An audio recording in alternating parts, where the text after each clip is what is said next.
తీసుకురమ్మంటున్నారేమో అట్లా కూడా ఉండొచ్చు. అయితే రోజాని పిలిచినట్లేదు ఇప్పటిదాకా.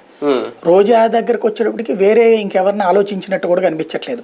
ఆమె వాళ్ళ స్టేట్మెంట్ కూడా ఇచ్చింది, ఇదంతా దుష్ప్రచారం చేస్తున్నారు, నన్ను ఎవరు తీసేదేం లేదన్నట్టు. అది ఇప్పుడు ఏంటంటే సాధారణంగా వాళ్ళకి బోద్ది ఇలా బోద్ది, ఇప్పుడు నంబటి రాంబాబుని తీసేస్తున్నారు, ఎంత ప్రచారం నడుస్తుంది, టికెట్లన్నీ ఫైనల్ అయ్యేదాకా నడుస్తాయి. కాకపోతే ఒక్కటి మాత్రం ఖాయం, 50 మంది దాకా బీసీలకు ఇవ్వబోతున్నాడు. అట్లాగే అంటే క్రిందసారి 35 ఇచ్చినట్టున్నాడు, ఈ దఫా 50 దాకా బీసీలకు ఇవ్వబోతున్నాడు. పార్లమెంట్ సీట్లు కూడా 10-11 దాకా. ఆంధ్రప్రదేశ్ చరిత్రలో ఈవెన్ ఉమ్మడిగా ఉన్నప్పుడు కూడా అంతమందికి లేదు.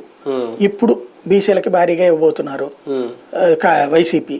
కాబట్టి ఇప్పుడు తెలుగుదేశంకి ఒక టెస్ట్. అంటే ఈ ప్రవాహంలో ఈ 50 మందో లేదా 80 మంది లెక్కల్లో ఇప్పుడు దాకా ఉన్న సీనియర్లు, మంత్రులుగా పనిచేసిన వాళ్ళు, మాజీ మంత్రులు, వీళ్ళందరూ కొట్టుకుపోతారా? లేదు, వాళ్ళు అటు ఇటు మారుతారు. ఇప్పుడు ఫర్ ఎగ్జాంపుల్ కారుమూరి ఉన్నారు, ఆయన ఎంపీగా చేస్తే ప్రమోషనే కదా. కొన్ని చోట్ల ఎంపీలను ఎమ్మెల్యేగా పెడుతున్నారు, అది డిమోషన్ అనుకోవాలి. ఇప్పుడు భరత్ తీసుకొచ్చి రాజమండ్రి రూరల్ పెడతారట ఎమ్మెల్యే.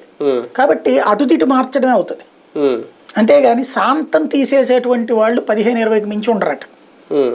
శాంతం తీసేసేవాళ్ళు 15-20 మంది ఉంటారట. మిగతాదంతా కూడా మార్పు చేర్పులు. ఎంపీగా చేయడం అనేది ప్రమోషన్ అవుతుందా, వాళ్ళ వాయిస్ మ్యూట్ లో పెట్టడం అవుతుందా? యాజ్ ఫర్ రూల్స్ అయితే కనుక, అంటే కాన్స్టిట్యూషనల్ బేసిస్ మీద అయితే మాత్రం ప్రమోషన్. అవును, అలా చూసుకొని. కానీ ప్రాంతీయ పార్టీల దృక్పథంతో చూస్తే గనక మైనస్. కానీ నన్ను అడిగితే ప్రాంతీయ పార్టీలో ఎంపీగా ఉండటమే సేఫ్. ఎందుకంటే ఎమ్మెల్యేగా వచ్చేటికి ఆ నియోజకవర్గం అచ్చించుకుంటాం, తర్వాత వచ్చేటికి మళ్ళీ ఇట్లాగే ఉంటది, మార్పులు చేర్పులు.